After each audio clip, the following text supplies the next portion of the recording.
En el día de ayer vivimos una escalofriante caída donde los corredores más damnificados fueron Eddie Dunbar, Joao Almeida y Santi Buitrago. En el caso de Dunbar abandonó el Tour, pero tanto Buitrago como Almeida siguen compitiendo. En el caso del portugués con costillas fracturadas, y esto es uno de los temas que trataremos en el vídeo de hoy. El estado de salud de Almeida, leeremos el parte médico y además os presentaré en el vídeo de hoy bastantes estadísticas y entre ellas una muy curiosa de corredores que han sufrido caídas duras en el Tour de Francia y con lesiones severas han sido capaces de terminar la Gran Boucle, exactamente igual que tiene planificado hacerlo Almeida, que es un auténtico sufridor. Y por supuesto también hablaremos del desenlace de la etapa de hoy, con un sprint muy bonito, con un Milan que se ha impuesto, esto no es noticia, pero por fin hemos visto a Wout van Aert disputando un sprint masivo, ha sido segundo y tampoco estuvo tan lejos de la victoria de etapa. Así que muchas cosas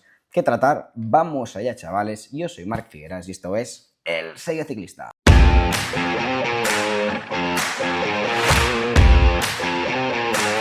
¡Yepa, chavales! Despedíos de este set porque mañana cojo ya mis bártulos y me voy para los Pirineos, donde brevemente el Tour de Francia va a dirigirse. La semana que viene estaremos cubriendo algunas etapas claves del Tour, como la cronoescalada, la de Superbañeres, y haremos estos vlogs que tanto os gustan, y por supuesto también en la última semana, en el Mont Ventoux también estaré presencialmente, así que like, chavales, suscripción para no perderos ninguno de estos vídeos ni vlogs que van a venirse en breve. Hoy toca hablar de diferentes estadísticas del parte médico de Almeida, de estas estadísticas de corredores que han terminado el Tour de Francia a pesar de sufrir lesiones tan o más duras que las de Almeida, que esto va a servir de inspiración al portugués si ve el vídeo, o a algunos de vosotros que os guste el ciclismo épico, pero por supuesto hablaremos de esta etapa de hoy donde el maillot verde, Jonathan Milán, conquista su primera victoria en el Tour. Yo intuyo que de bastantes más en su carrera deportiva. Creo que la curiosidad no es que gane Milán,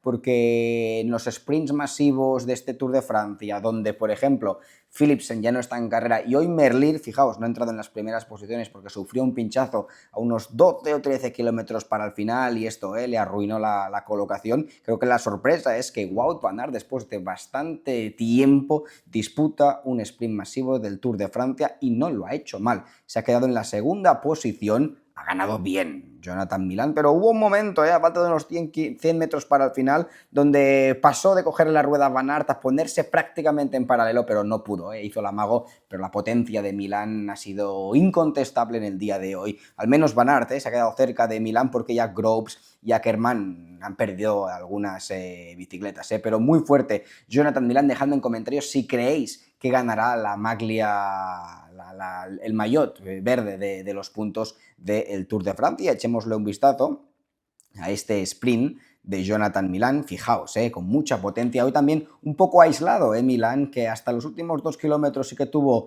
a algunos corredores del Lidl Trek ayudándole, pero que en el despliegue del último kilómetro ha tenido que buscarse la vida bastante, y aquí estáis viendo, con tiempo para celebrar Milán la victoria de etapa, y un Van Aert que termina la etapa, pegado en la segunda posición de la jornada de hoy, a ver si tiene alguna oportunidad Van Aert en los próximos días, y este sprint le da confianza para meterse en algunos otros. Groves es tercero, este es Ackermann, creo, el de aquí, Frettin, el ciclista del Cofidis, un sprint que picaba hacia arriba, veis, ha ganado bien, Jonathan Milán, no es que haya estado decidido por photo finish, pero es el único corredor que le ha podido aguantar la rueda a Wout van Aert. Creo que también hoy metiéndose en un sprint porque picaba ligeramente para arriba. Creo que Van Aert es un ciclista que está desarrollándose y cambiando en los últimos años su tipología de corredor. Hace 2 o 3 años sí que disputaba sprints masivos en plano, creo que ahora esto entraña muchísimo riesgo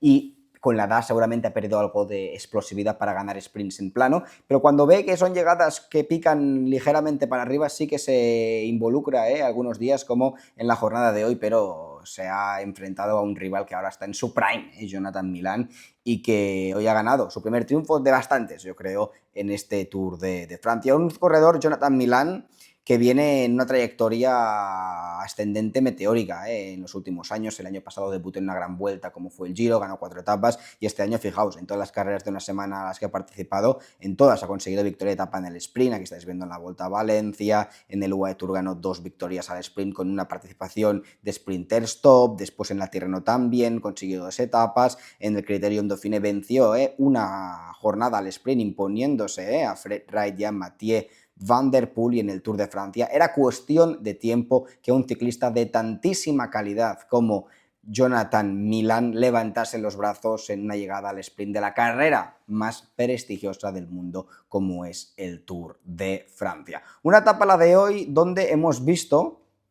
a Buitrago participar después de la dura caída de ayer, donde perdió 13 minutos, ya se vio descartado de la general. Y también este hombre, aquí estás viendo imágenes del Twitter del UAE, fijaos las abrasiones que tiene en la mano, en todas partes, en el glúteo. Joao Almeida, que hoy en una entrevista Machín escuchaba que comentaba que Almeida es un auténtico sufridor y es un tipo que no tirará la toalla, que tiene que estar muy mal para abandonar este próximo Tour de Francia. No lo conozco personalmente a Almeida, pero lo que os puedo comentar es que viéndole encima de la bicicleta, que es un ciclista que nunca entrega la cuchara, me cuadra que sea un corredor resiliente y que no tire fácilmente, como os decía, la toalla. Aquí estás viendo el comunicado del equipo UAE después de que Almeida cruzase ayer bastante mermado la línea de meta, con magulladuras por todas partes. El doctor del equipo, Adriano Rotuno, que sin conocerlo intuyo que es italiano, doctor Adriano Rotuno, comenta que, traduzco del inglés, Joao sufrió una caída en la parte final de la carrera. Afortunadamente no hubo lesiones realmente graves y después de las radiografías se ha confirmado que sufre en un costado una fractura de costillas y también abrasiones profundas en su cuerpo, rascadas, pero no hay contusión. Le seguiremos monitorizando de manera atenta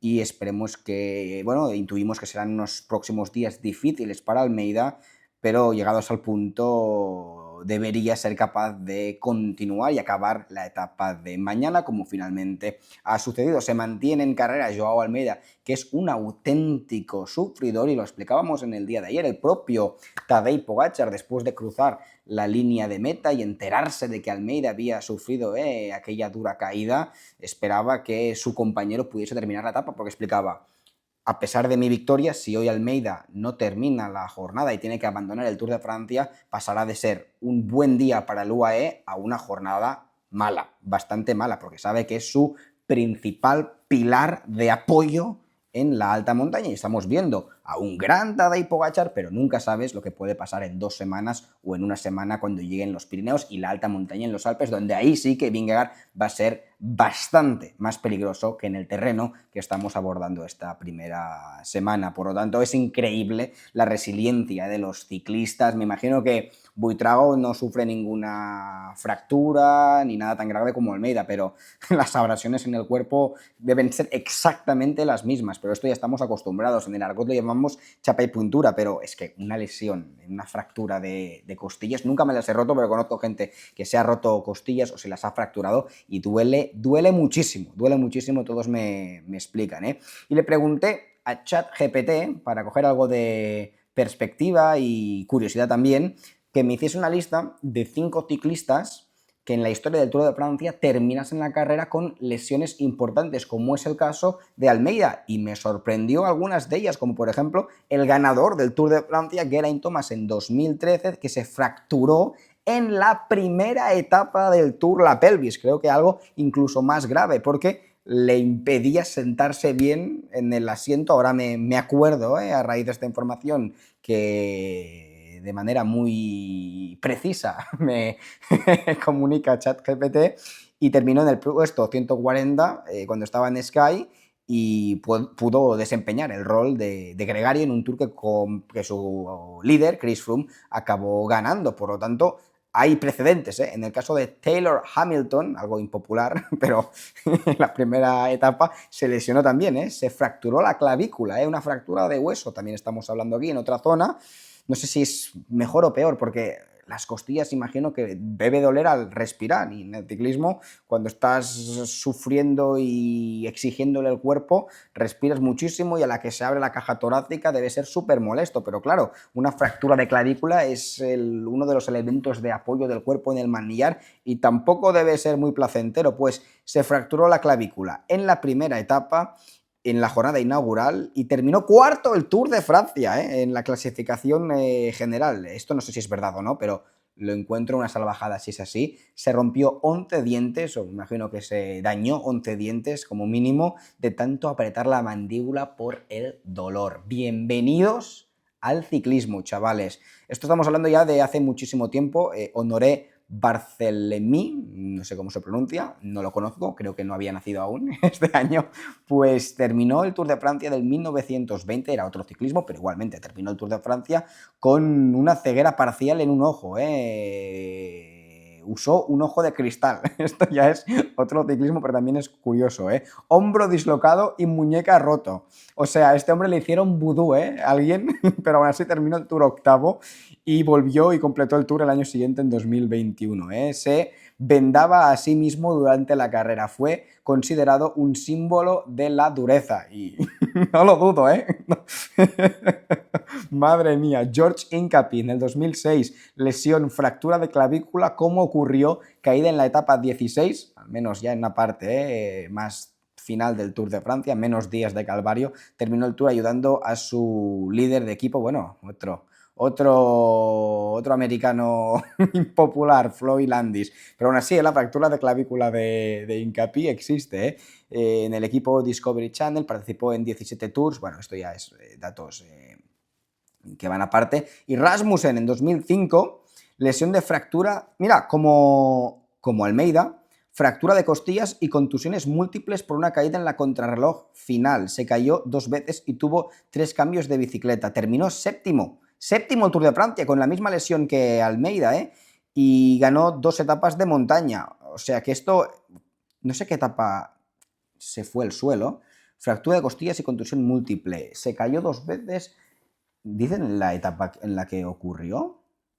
No, dicen que ocurrió en la contrarreloj final. Si ocurrió en la contrarreloj final y luego ya terminaba el Tour, no me acuerdo en 2005 en qué etapa estaba la contrarreloj, que terminase séptimo lo puedo entender porque tuvo pocos días que competir con las lesiones, pero si ocurriese esto en la primera o la segunda semana, bueno, sería un precedente a tener muy en cuenta porque es la misma lesión que Almeida, aunque creo que esto fue una parte bastante final del Tour de Francia, a diferencia de lo de Almeida, que creo que lo importante es que pueda pasar esta primera semana, y yo creo que lo que quiere UAE es, aunque pierda mucho tiempo estos días, que llegue a los Pirineos, que las etapas de montaña son en la fase final de los Pirineos y sobre todo en los Alpes, con una capacidad buena de poder ayudar a su compañero. Así esperan que en una semana de tiempo pueda ser competitivo y veremos si es capaz o no Almeida. Yo espero que sí, porque creo que en el Tour de Francia tienen que estar siempre los mejores a su mejor nivel, y Almeida es uno de los mejores ciclistas del mundo actualmente. Bueno, más datos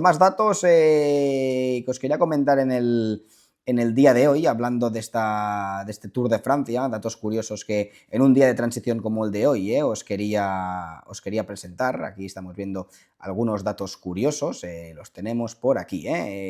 Este está de Pogačar en el día de hoy, que por el Pinganillo le decían, como era una etapa tan fácil, claro, la zona 2 de Pogačar son 340 vatios, explicaba, pues hoy iba ni a zona 1 debía ir, y le comentaban que tu pareja, Urska, ha sido séptima en el Giro de Italia femenino que se está disputando estos mismos días, y Pogačar decía, ¿y de la general en qué posición va? Tengo aquí en Twitter, Delon ha publicado un pequeño vídeo donde vemos perfectamente lo que ha ocurrido. Desde el Pinganillo le decían, Urska ha sido séptima, tu pareja en el Giro de Italia, en el Giro de Italia femenino. Y Pogačar preguntaba, ¿y de la general? Y le comenta, espera, lo estaban mirando en ese momento, creo que sigue novena, se queda en la misma posición, intuyo. Pero que esperarán a confirmárselo más tarde. Y después preguntaba, se está corriendo el Tour de Austria, y en el Tour de Austria, ¿qué ha pasado? Del Toro ha ganado y Maika tercero. O sea, hoy el Pinganillo era el boletín de las noticias. Es interesante también mostrar esta pequeña estadística o imagen de Pelón, que siempre en su Twitter plasman información interesante, que es el mano a mano Pogačar-Vingegaard en las diferentes etapas. En breve llegará a la montaña y quería hacer una pequeña reflexión. El duelo está servido, el Tour, si no sucede algo extraño, estará entre Vingegaard y Pogačar. Evenepoel, su batalla es el podio y lo puede lograr, pero el único hombre que puede batir a este extraterrestre es Jonas Vingegaard. Y aquí estamos viendo que el gran problema de Vingegaard fue la crono de la etapa número 5. Fijaos, aquí en la contrarreloj fue donde no estuvo a su nivel. De hecho, muchísimos otros ciclistas le superaron, pero en lo que son las etapas en línea, fijaos, la primera etapa no pierde tiempo, la segunda pierde 2 segundos que fueron bonificación. En la etapa 4 los 6 segundos también son bonificaciones y en la etapa 7 4 segundos también de bonificaciones. En etapas en línea, Vingegaard en este Tour de Francia le estamos viendo de manera excelente y este Tour de Francia se resolverá en etapas en línea que favorecerán más al ciclista danés a medida que se vayan acercando los Pirineos y los Alpes. Por lo tanto, creo que Pogačar, sin duda, es el hombre a batir, puede conseguir 4, 5 o 6 victorias de etapa como sucedió el año pasado, pero con un Vingegaard tan inspirado y a un nivel tan alto, yo estoy convencido que aunque logre muchísimas victorias parciales, Pogačar no será la hegemonía de la temporada pasada. Yo pienso que este hombre, si hiciésemos porcentajes, yo diría que el Tour de Francia, la general, no estoy hablando de victorias de etapa. Ojo a Vingegaard porque lo estoy viendo muy bien. Yo pondría 60% de probabilidad de que gane Pogačar, 40 un Jonas Vingegaard que en alta montaña, y lo comentaban en diferentes entrevistas, corredores y compañeros del danés, creen que la alta montaña, la resistencia, los días acumulados pueden jugar a su favor y es por eso que el Visma en cada jornada están forzando. Mañana me dirijo a los Pirineos, siempre soy capaz de grabar vídeo, incluso los días que voy liado, como será el caso de mañana. Pero si viene algo más tarde el vídeo de mañana o por algo no lo puedo grabar, no sufráis, es porque no me ha pasado nada, sino que estoy de viaje mañana, nos situamos mañana ya hacia los Alpes, aunque creo que no habrá problema, mañana en ningún día para colgar vídeo. Así que nos vemos por aquí a diario cubriendo el Tour de Francia, mañana etapa también de transición. ¿Por qué ponen un domingo una etapa de transición? Que alguien me lo explique. Chao, ragazzi.